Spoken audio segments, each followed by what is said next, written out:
sis. Pasensya na po kayo, late kami kasi nanggaling pa ako ng Tacloban. Doon ganap yung national celebration ng ating anniversary. So we just arrived at around 5:30 in the afternoon sa Tacloban. And kailangan pala ng Delta ng O-taking.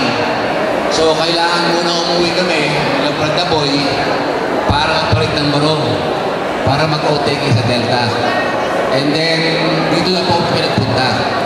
Nagpalit naman ako ng pang-inom para makainom sa inyo. Brothers and sisters, happy anniversary! Maraming salamat sa inyong lahat. Sana next year, mas marami pang dumating kaysa sa ngayon. Brad, maraming salamat. Happy anniversary.